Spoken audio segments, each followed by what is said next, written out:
Jóvenes, muy buenos días a todos ustedes. Les habla el ingeniero José de la Cruz Quilla Villarruel, docente de la materia de CIP 204. En la clase de hoy vamos a definir los requisitos o las condiciones que tenemos que respetar de aquí en adelante para que podamos ejercer una clase normal y sin contratiempos, tanto para ustedes como para mi persona.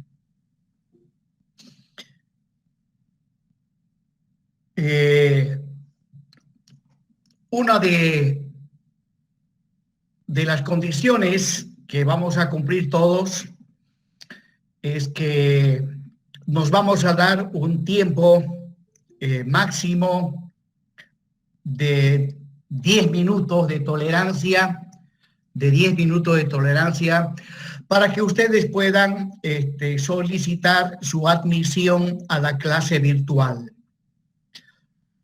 Seguramente ustedes están observando la pantalla. En este momento tengo las 8:12. Bien, hoy había mandado un mensaje donde indicaba que las clases empezaban a las 8. Entonces, si la clase empieza a las 8, ustedes tienen 10 minutos para ingresar al aula virtual. Pasado esos 10 minutos, yo inmediatamente empiezo a avanzar los diferentes temas que vamos a ver en esta materia. De ahí que los alumnos que se retrasen, yo no puedo estar suspendiendo a cada rato la clase para poderles admitir. No sé si ustedes me entienden, ¿no? Entonces, queda claro que vamos a tener 10 minutos de tolerancia para que ustedes ingresen al aula virtual. Bien, con respecto a la materia de CIP 204, análisis de estructuras hiperestáticas, esta es una materia importantísima en la formación de un ingeniero civil. Por cuanto aquí vamos a ver los diferentes métodos que en la actualidad utilizamos para el análisis justamente de estructuras hiperestáticas. Ustedes hasta la fecha presente han estado viendo en las diferentes materias el análisis de estructuras isostáticas. Es más, uno de los requisitos ineludibles para cursar la materia de CIP 204 es que el alumno deberá tener conocimientos sólidos en cuanto al análisis de estructuras isostáticas. Al respecto, debo comentarles que la realidad muestra que hay un buen porcentaje de estudiantes que no tiene una buena formación en esto que estoy denominando el análisis de estructuras isostáticas. Y esa es una de las causas por las cuales los alumnos reprueban la materia de CIP 204. Me animo a decir que aquel alumno que sabe analizar estructuras isostáticas prácticamente la tiene vencida la materia de CIP 204. Aunque en esta materia se ve estructuras hiperestáticas, como veremos más adelante, toda estructura hiperestática se la analiza en base a estructuras isostáticas. Entonces, la base fundamental para cursar la materia de CIP 204 es isostática y desde luego también resistencia de los materiales.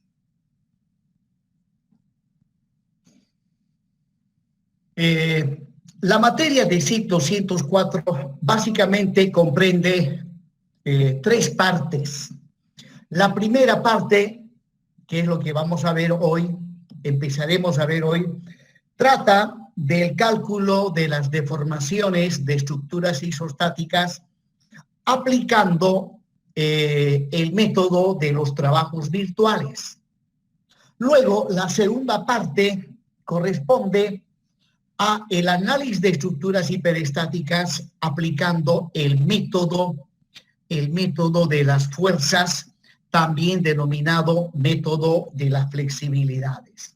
Y finalmente, la tercera parte de esta materia comprende el tema de el análisis de estructuras aplicando el método de las deformaciones, también llamado método de las rigideces. Al margen de los métodos que acabo de mencionar, hay otro método muchísimo más poderoso, que es el método de elementos finitos. Ese método no lo vemos en esta materia. Primero, que el tiempo no nos da. Lamentablemente, el método de los elementos finitos no se encuentra en la malla curricular de la carrera de Ingeniería Civil. No sé por qué motivos no la incluyen, siendo que en la actualidad la mayoría de los programas o de las aplicaciones que los ingenieros utilizamos para analizar estructuras funcionan en base al método de elementos finitos. Los métodos que vamos a ver nosotros para el análisis de estructuras son, repito, el método de las fuerzas, también llamado método de las flexibilidades, y el método de las deformaciones, también llamado método de las rigideces. Y como decía, no vamos a ver elementos finitos. Los métodos que nosotros vamos a ver tienen ciertas limitaciones. En cambio, el método de elementos finitos no tiene limitaciones de ninguna índole. En tal sentido, deberíamos aprender el método de elementos finitos. Desde luego, para cursar la materia de elementos finitos, requisito es haber vencido la materia de SIP 204. Pero como ya les comenté, no hay la materia de elementos finitos. A ver si a futuro implementan y forma parte de la malla curricular de la carrera de Ingeniería Civil.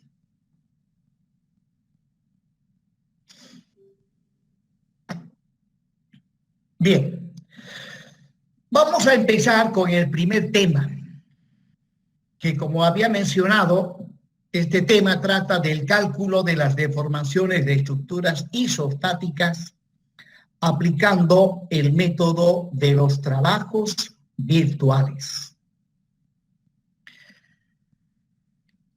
Este método fue desarrollado allá por el año 1600 y pico, 1650, 1670,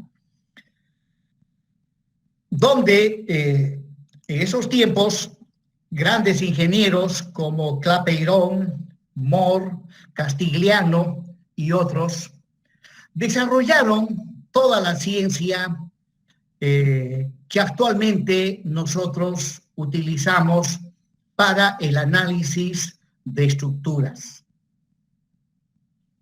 Si hablamos del año 1650, 1670, estamos hablando de una época donde el hombre aún todavía no había descubierto la energía eléctrica, no había descubierto aún todavía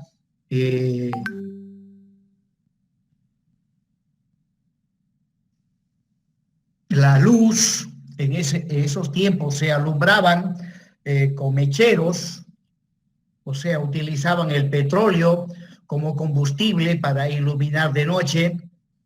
Lo que sí ya en esos tiempos recién nomás habían inventado la imprenta. Recordarán que fue un alemán, de apellido Gutenberg, quien fue el que inventó la imprenta. Y ese fue el paso inicial para que el conocimiento y la ciencia llegue a mayor cantidad de personas. Pues bien, sin más vueltas, vamos a pasar a ver el método de los trabajos virtuales aplicado al análisis de estructuras isostáticas.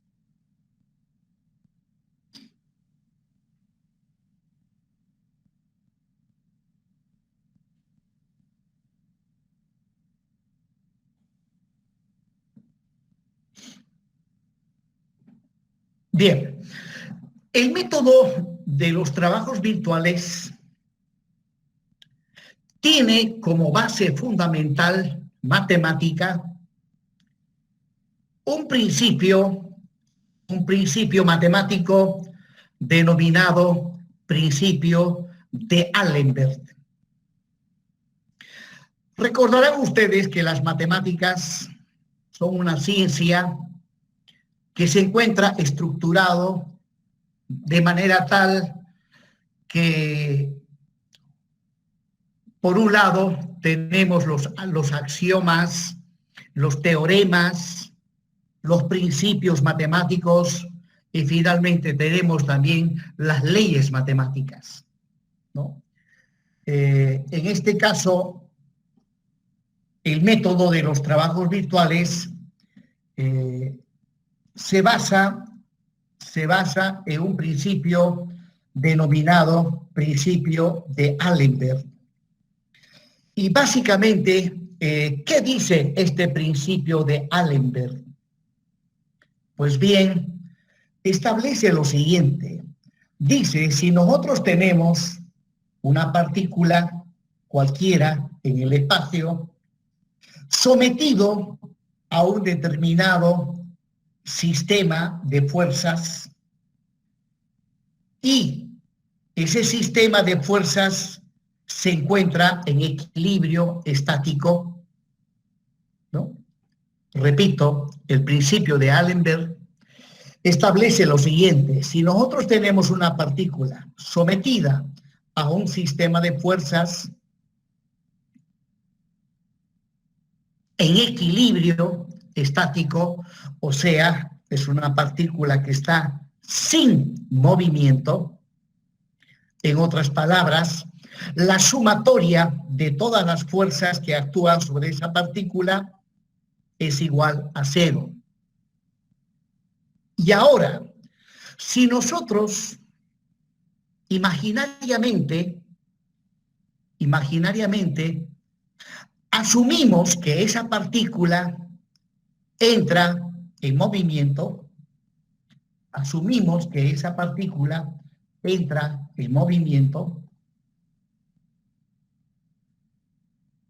pero de repente algunos de ustedes me dirán, pero ingeniero, ¿qué está diciendo usted? Si la suma de las fuerzas que actúan sobre esa partícula es igual a 0, significa que está en equilibrio estático y por lo tanto, pues esa partícula no se va a mover.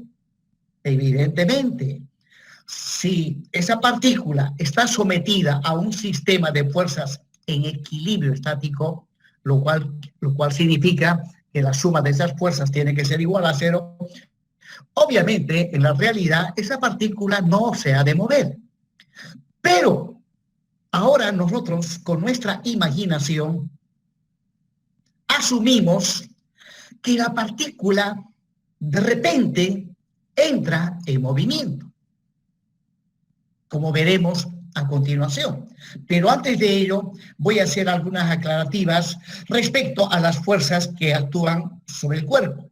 Ustedes saben que cualquier fuerza tiene 3 componentes. Si trabajamos en el espacio cartesiano, vamos a tener una componente en X, una componente en Y y una componente en Z. Y bueno, y luego toda fuerza tiene sus correspondientes ángulos directores. Ahí está el ángulo director con respecto al eje X, el ángulo director con respecto al eje Y y el ángulo director con respecto al eje Z. Pues bien, utilizando los ángulos directores de la fuerza F sub I, puedo hallar inmediatamente sus componentes cartesianas, ¿no? Ahí está la componente en X, la componente en Y y la componente en Z, ¿no? Y bueno, donde, como acabo de mencionar, esos ángulos no son otra cosa que los ángulos directores de la fuerza FCI. Bueno, y los cosenos, coseno de alfa sub I, coseno de beta sub I, coseno de alfa sub I, se les denomina los cosenos directores. Ahora, ¿qué dice la primera condición de la estática? Sencillo, que la suma de todas las fuerzas que actúan sobre la partícula tiene que ser igual a cero, ¿no? O sea, matemáticamente hablando, ahí está la primera condición de la estática, la sumatoria de las fuerzas tiene que ser igual a cero. Y justamente la partícula del cual estoy en este momento mencionando, como dije desde un principio, es una partícula que está en equilibrio estático. Por lo tanto, esta ecuación se ha de satisfacer plenamente. Se ha de satisfacer plenamente, ¿no? O sea, la sumatoria de fuerzas en X tiene que ser igual a cero, la sumatoria de fuerzas en Y también tiene que ser igual a cero, y la sumatoria de fuerzas en Z tiene que ser igual a cero. Resulta que desde el punto de vista de las matemáticas, la primera condición de la estática lo podemos manejar a través de una sola ecuación, esta que estoy mostrando con el puntero.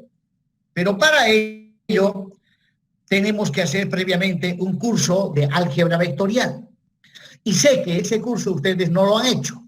Por lo tanto, lamentablemente, tenemos que trabajar de manera escalar, ya no de manera vectorial. Y cuando trabajamos de manera escalar, la primera condición de la estática, algo está pasando acá, dice, sumatoria de fuerzas en X igual a cero, sumatoria de fuerzas en Y, sumatoria de fuerzas en Z igual a cero. Tengo que manejar tres ecuaciones, cuando desde el punto de vista vectorial se maneja una sola ecuación. Bueno, entonces, prosiguiendo, ahí está mi sistema de ejes cartesianos, la partícula con sus correspondientes fuerzas. Ahora, sabemos que esa partícula está en equilibrio estático, o sea que la resultante de todas esas fuerzas es igual a cero.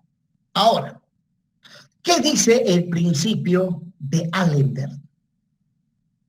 Dice, si nosotros con nuestra imaginación cerramos los ojos y empezamos a imaginarnos que la partícula entra en movimiento.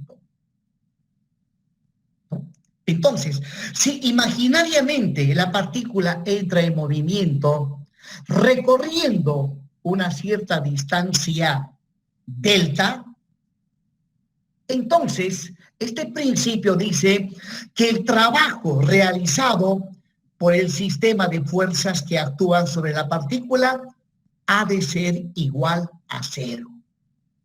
Donde el desplazamiento imaginario lo estoy representado por medio de la letra griega delta con una barrita encima. Toda vez que veamos una barrita encima, significa que es algo imaginario, que no es real, que es algo que está solamente en nuestra mente, en nuestra imaginación. O sea, delta es lo que llamaremos un desplazamiento virtual o desplazamiento imaginario. Por lo tanto, el principio de Allenberg dice, si una partícula que se encuentra sometida a un sistema de fuerzas en equilibrio experimenta un desplazamiento virtual imaginario, delta, el trabajo virtual realizado por el sistema de fuerzas en equilibrio dice que es igual a cero. Bueno, desde el punto de vista real, ¿ya? La partícula, en primer lugar, nunca se va a mover. Y si no se mueve, pues no hay trabajo. Recuerden que para que exista trabajo, tiene que haber movimiento. Pues bien, entonces,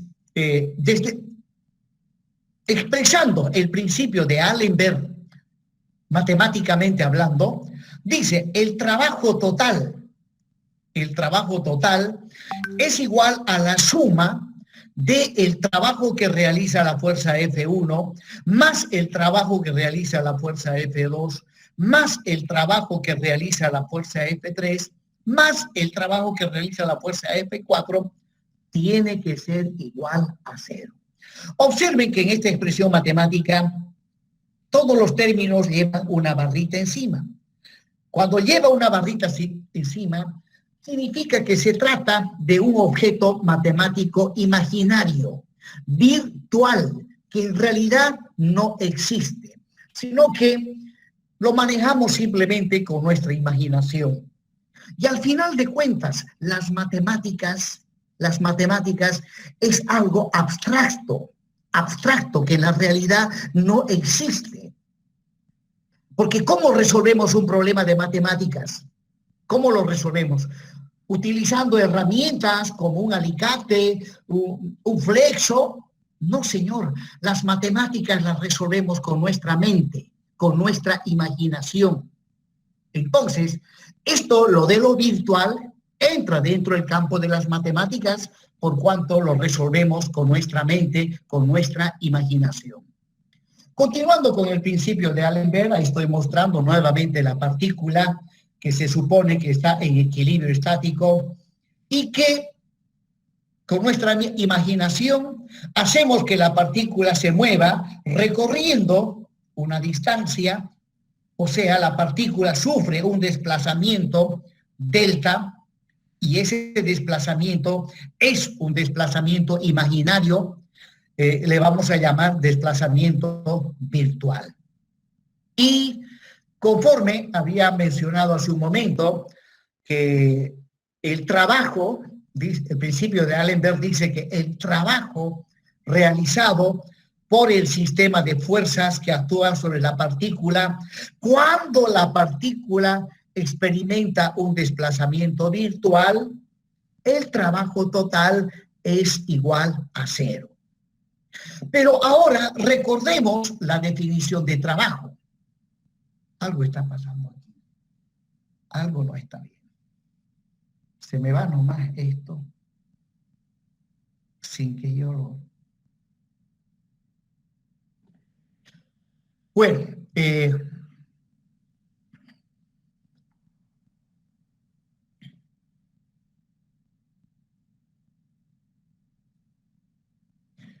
Bueno, me van a disculpar, se me ha desconfigurado el PowerPoint. Sin que yo accione nada, va emergiendo las fórmulas cuando no debería ser así. Bueno, lo que quería en este momento es repasar la definición de trabajo. Repasar la definición de trabajo. Ustedes recordarán que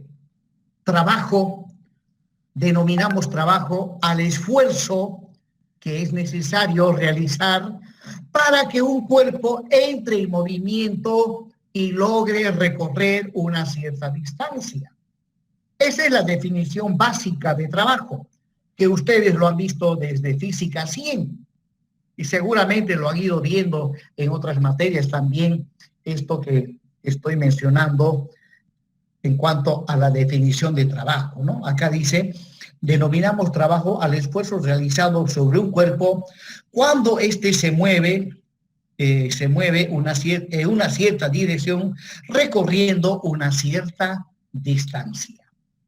Claro, y justamente eso es lo que tenemos en la figura.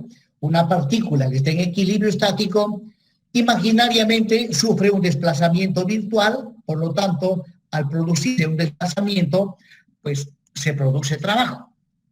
Y el trabajo, recordarán ustedes, no es otra cosa que el producto escalar de un vector llamado vector posición por el vector fuerza. ¿no? Si es que trabajamos vectorialmente. Si trabajamos escalarmente, el trabajo es simplemente fuerza por distancia por coseno de tita, y el trabajo puede ser positivo o negativo. Pues bien, utilizando esta última expresión para calcular el trabajo, ¿ya? El trabajo total es simplemente la suma de los trabajos que realizan cada una de las fuerzas, y ahí está. El trabajo realizado por la fuerza F1 es la fuerza F1 por el desplazamiento por el coseno de tita sub 1. El trabajo realizado por la fuerza F2 es F2 por la distancia es la misma, por el coseno de tita sub 2 y así sucesivamente, donde en esta última expresión, tita sub 1 hasta tita sub 4, representan los ángulos de los vectores que intervienen en este problema. Bueno, de esta expresión yo puedo factorizar el desplazamiento virtual delta, ya que ese desplazamiento está en cada uno de los términos, ¿ya? Factorizo delta y luego me queda F1 coseno de tita, F2 coseno de tita sub 2 y así sucesivamente. Esto que está entre paréntesis no es otra cosa que la sumatoria de las componentes en X de cada una de las fuerzas. El primer término es la componente en X, el segundo de la fuerza F1, el segundo la componente en X de F2 y así sucesivamente. Ahora, si yo sumo las componentes en X, F1X, F2X, F3X hasta F4X, al final voy a tener la sumatoria de las fuerzas en X, o sea, la resultante en la dirección del eje X. Ahora, nosotros sabemos que la partícula está en equilibrio estático. Por tanto, la sumatoria de fuerzas en X, la sumatoria de componentes en X, tiene que ser igual a 0. Y justamente, reemplazando aquí Rx por 0, 0 por el desplazamiento virtual me da 0. O sea, el trabajo realizado por este sistema de fuerzas aplicado sobre esta partícula, cuando esta partícula experimenta un desplazamiento virtual, el trabajo total es igual a 0. Bien.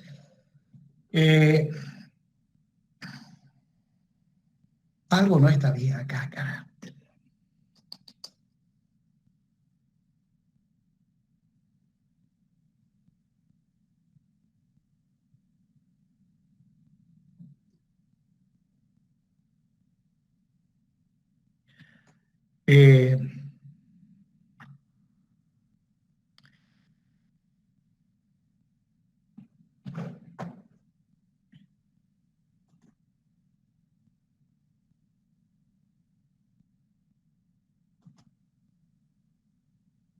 Un momentico, voy a ver si puedo...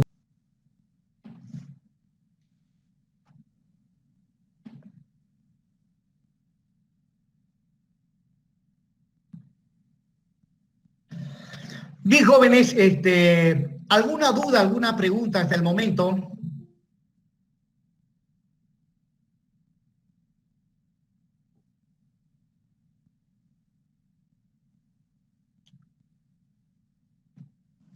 ¿Preguntas? No, ingeniero.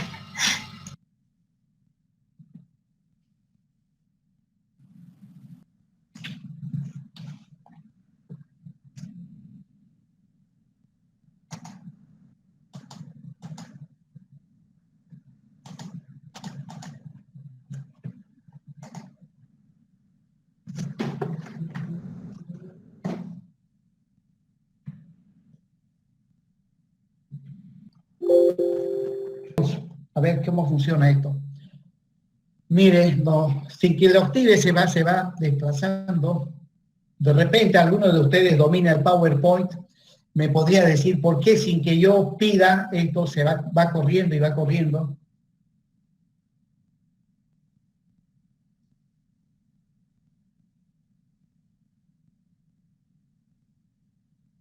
Disculpe, ingeniero. Puede ser por Sí. dos razones. Si siempre cuando uno presenta una diapositiva en la computadora, cuando es por presentación así por Zoom o Meet, y da varias veces, es como si hubiera quedado guardados esos toques y se empieza a cambiar. Luego Sí, sí, tiene que, tiene razón. tiene que dar un toque. Sometida a un sistema de fuerzas y ese sistema de fuerzas está en equilibrio estático, o sea, la suma de las fuerzas es igual a cero. Y si ahora nosotros imaginariamente hacemos que la partícula entre en movimiento, sufriendo un cierto desplazamiento virtual, entonces el trabajo realizado por el sistema de fuerzas dice que es igual a cero. El trabajo es igual a cero. Y cuando hablamos de trabajo, pues la fórmula matemática de trabajo dice que el trabajo realizado por una fuerza es el producto de la fuerza por la distancia recorrida por el coseno del ángulo, ¿no? Eso es lo que hemos estado mostrando hace un momento, ¿ya? Aquí están las expresiones matemáticas, donde aquí he calculado el trabajo realizado por la fuerza F1, el trabajo realizado por la fuerza F2, ¿no? Es fuerza por distancia, por el coseno. Esa es la fórmula general para el cálculo del trabajo realizado por una fuerza. Bueno, el principio de Allenberg dice pues que el trabajo total, o sea, el trabajo total es la suma de los trabajos que realizan cada una de las fuerzas. Dice que el trabajo total es igual a cero. Y justamente acá, haciendo estas operaciones algebraicas, llegamos a demostrar que evidentemente el trabajo total es igual a cero, ¿no? Bueno, ahora, en base al principio de Allenberg, vamos a ver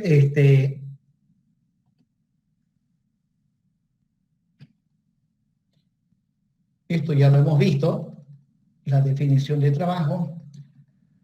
En base al principio de Allenberg, vamos a ver ahora el teorema de los trabajos virtuales.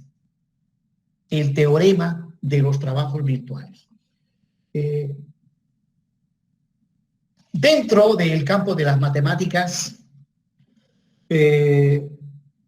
si comparamos un principio con un teorema,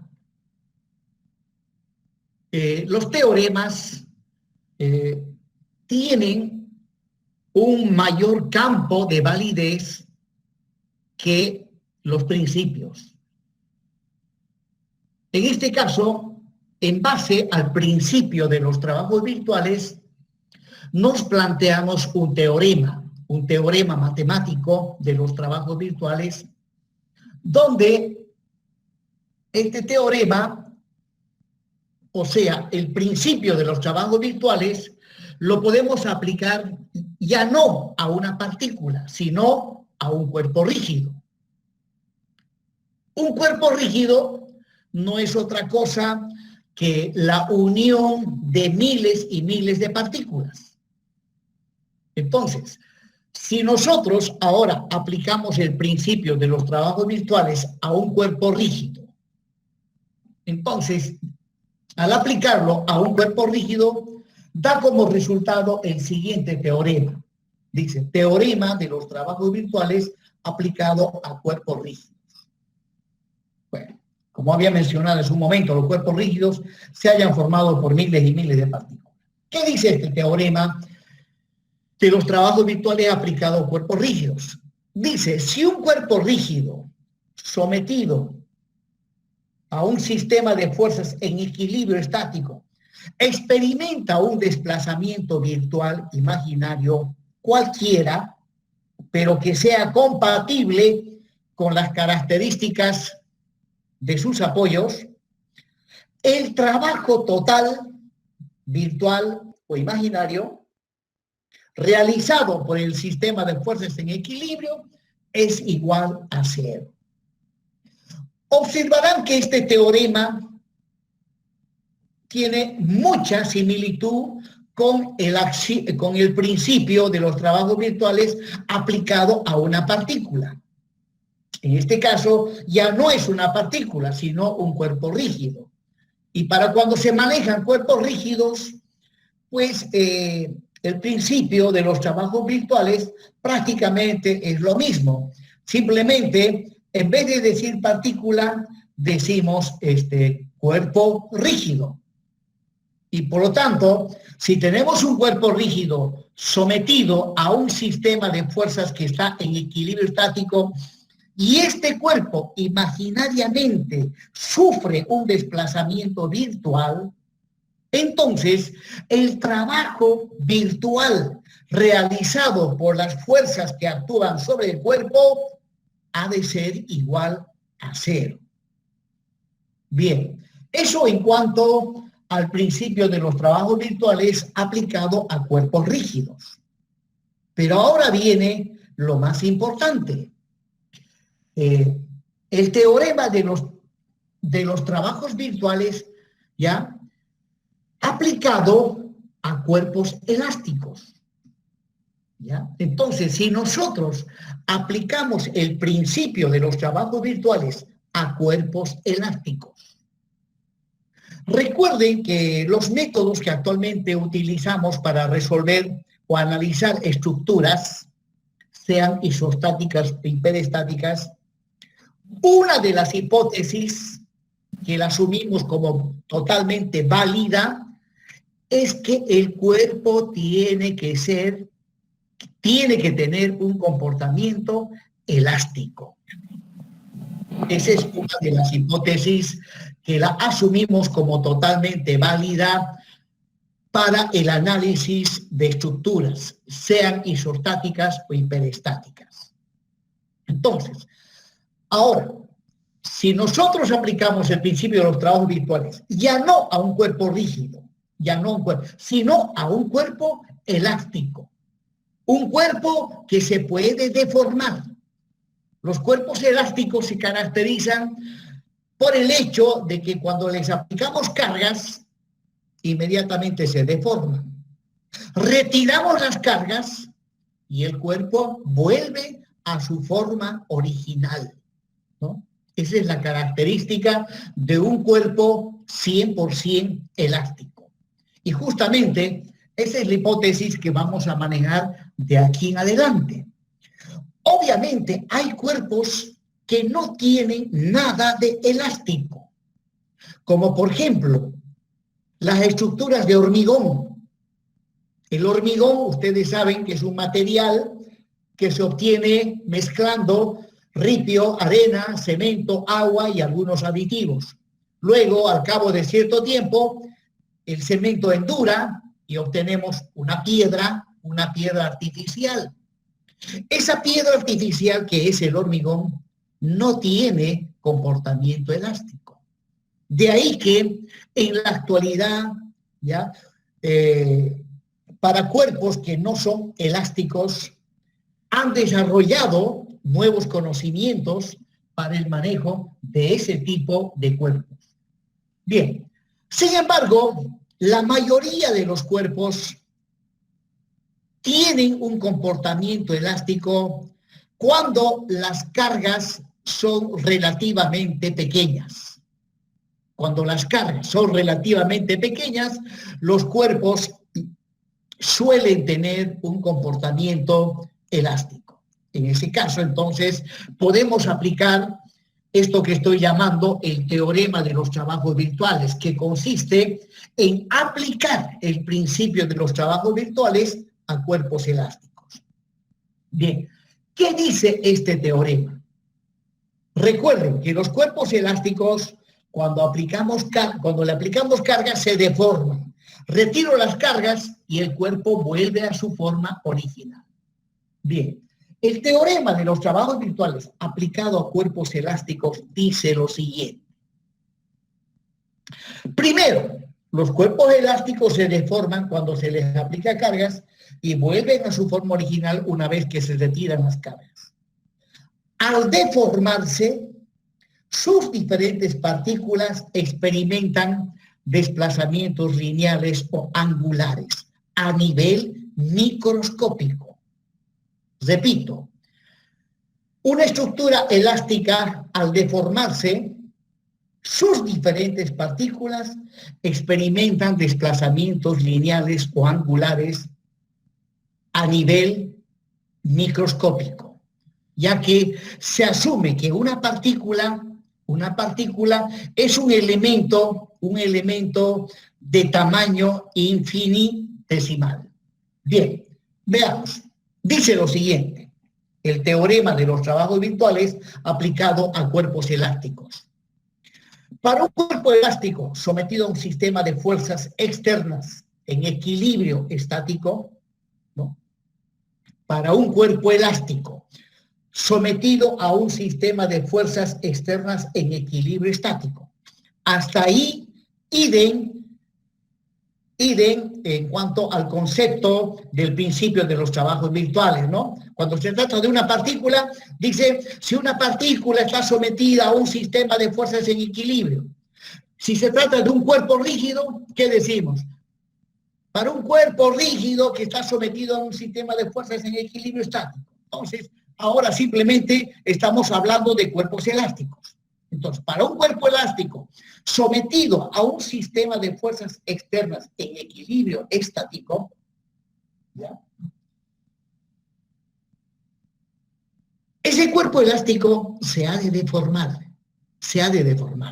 Por lo tanto, dice lo siguiente, el trabajo total virtual realizado por las fuerzas externas es igual al trabajo total virtual realizado por las fuerzas internas para cualquier desplazamiento virtual compatible con las características de sus apoyos. Bueno, cuando analizamos cuerpos elásticos, tenemos que diferenciar entre aquellas fuerzas o cargas denominadas cargas externas, ya que, por otro lado, también tenemos en la misma estructura las cargas internas, también denominado esfuerzos internos. En el caso de un pórtico plano, ese pórtico puede estar sometido a cargas puntuales, cargas distribuidas. Esas son las cargas externas. Las reacciones que aparecen en los apoyos también son cargas externas. ¿Y cuáles son las cargas internas? O también llamada fuerzas internas. Son los momentos, los normales, los cortantes, los torsores, ¿ya? Son fuerzas que están al interior del material. Por eso se les llama fuerzas internas. Pues bien, repito entonces este teorema. Dice que para un cuerpo elástico sometido a un sistema de fuerzas externas en equilibrio estático, el trabajo realizado por esas fuerzas externas dice que es igual a el trabajo realizado por las fuerzas internas. Miren, cuando a un cuerpo elástico le aplicamos fuerzas, el cuerpo se deforma.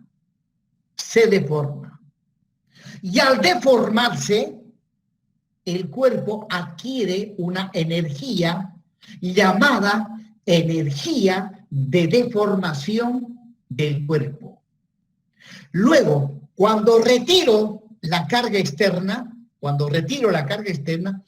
el cuerpo vuelve a su forma original. Pero la pregunta es, ¿cómo es que vuelve a su forma original? ¿Quién hace que el cuerpo vuelva a su forma original si ya la carga externa la hemos retirado?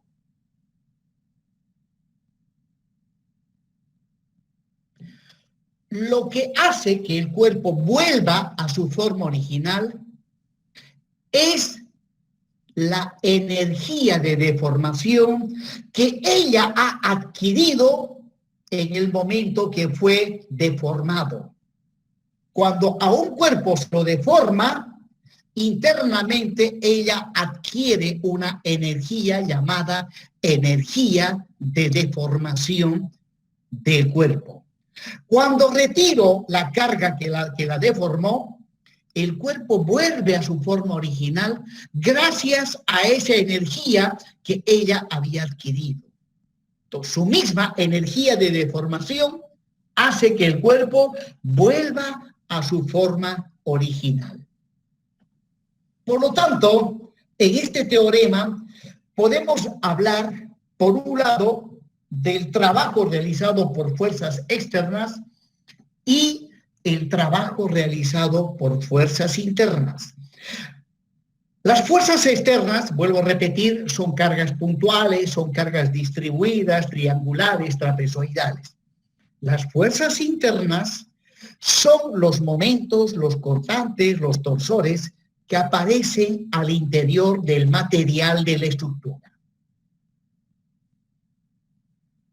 Bien, matemáticamente hablando, ahí está la expresión del teorema de los trabajos virtuales que dice que el trabajo virtual, la barrita encima significa que es virtual. Dice, el trabajo virtual realizado por las cargas externas es igual a el trabajo virtual realizado por las fuerzas internas. Realizado por las fuerzas internas.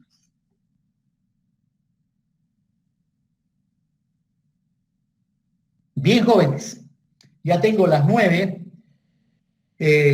Hoy he hecho una pequeña introducción a los conceptos teóricos que nosotros vamos a manejar a lo largo de todo este semestre. Y uno de los conceptos que lo vamos a manejar permanentemente es justamente el teorema de los trabajos virtuales aplicado a cuerpos elásticos, que dice que el trabajo virtual realizado por las cargas externas tiene que ser igual al trabajo virtual realizado por las cargas internas. Bueno, el teorema de los trabajos virtuales no siempre se cumple.